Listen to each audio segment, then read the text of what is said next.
বাংলাদেশের রাষ্ট্রের প্রতি তারা একটা চ্যালেঞ্জ ছুড়ে দিয়েছে যে এখানে গত রাতে যে ঘটনা ঘটেছে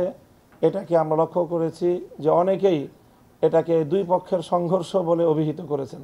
যেটা কোনোভাবেই সংঘর্ষ ছিল না, বরং রাতের অন্ধকারে অতর্কিতে এক পক্ষের হামলা ছিল। এটা ঘুমন্ত মানুষদের উপর সেখানে হামলা ছিল। হামলা চালিয়ে এক পক্ষের অর্থাৎ সাতপন্থী লোকেরা তারা এখানে হামলা চালিয়ে আমাদের নিরীহ লোকদেরকে হতাহত করেছে, খুন করেছে এবং অসংখ্য মানুষকে তারা সেখানে জখম করেছে। একেবারেই স্পষ্ট যে এটা কোনো সংঘর্ষ ছিল না, এটা ছিল একপক্ষীয় হামলা। আমরা এই হামলার প্রেক্ষিতে জোরদারভাবে দাবি জানিয়েছি যে এই হামলার আগে থেকে এখানে সুনির্দিষ্টভাবে কারা কারা এটার সাথে জড়িত এর অনেক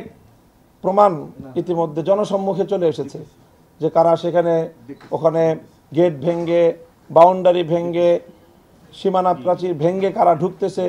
সেগুলোর ভিডিও ফুটেজ সামাজিক যোগাযোগ মাধ্যম সহ যোগাযোগ মাধ্যম ব্যাপকভাবে সেটা ছড়িয়ে পড়েছে এবং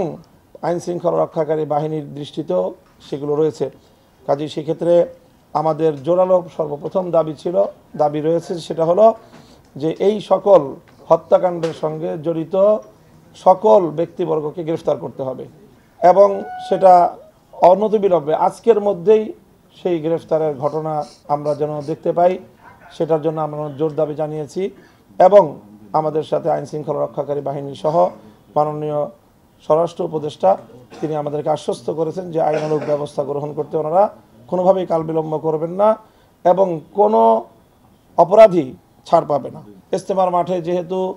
আমাদের আলেমুল আমাদের নেতৃত্বেই আজ প্রায় 7 বছর ধরে ইজতেমার মাঠ সারা বছর পরিচালিত হয়, শুধুমাত্র তাদের সাতপন্থীদেরকে ইজতেমা করার জন্য সিদ্ধান্তের আলোকে 4-5 দিনের জন্য তাদেরকে মাঠ দেওয়া হয় এবং তারা মাঠ ইজতেমা শেষে আবার প্রশাসনের মাধ্যমেই আবার আমাদের কাছে আলেমুল আমাদের কাছে মাঠ হস্তান্তর হয়। সেই হিসাবে সেই মাঠে বিপুল পরিমাণ সামানাপত্র রয়েছে, কয়েকশো কোটি টাকার সামানপত্র যেগুলো ইজতেমার কাজে ব্যবহার হয়ে থাকে। তো সেই সকল সামানাপত্রগুলো সেখানে পাহারাদারি করার জন্য, সংরক্ষণের জন্য আইন শৃঙ্খলা রক্ষাকারী বাহিনীর সাথে আমাদের স্বেচ্ছাসেবক দলও সেখানে তারা কর্মরত থাকবে। সেখানে আগামী দিনে ইজতেমার জন্য যেইভাবে কাজ করতে হয়, ইজতেমার যেহেতু সময় ঘনিয়ে আসছে, বিপুল আয়োজন, সেই যথাসময়ে যথাযথভাবে ইজতেমা সম্পন্ন করার জন্য যা প্রস্তুতির প্রয়োজন সেই প্রস্তুতি গ্রহণ করার ক্ষেত্রে প্রশাসন আমাদেরকে সম্পূর্ণ সহযোগিতা করবে, সেই আশ্বাস তারা দিয়েছেন। সেই সাথে আমাদের জোরালো একটা দাবি, সেটা হলো এই যে উপর্যুপরি সন্ত্রাসী হামলার মাধ্যমে সাতপন্থীরা যে মেসেজটা, যে বার্তাটা বাংলাদেশকে দিয়েছে, আমি শুধু বলবো না যে আমাদেরকে দিয়েছে, বরং বাংলাদেশকে দিয়েছে, সেটা হলো বাংলাদেশের রাষ্ট্রের প্রতি তারা একটা চ্যালেঞ্জ ছুড়ে দিয়েছে।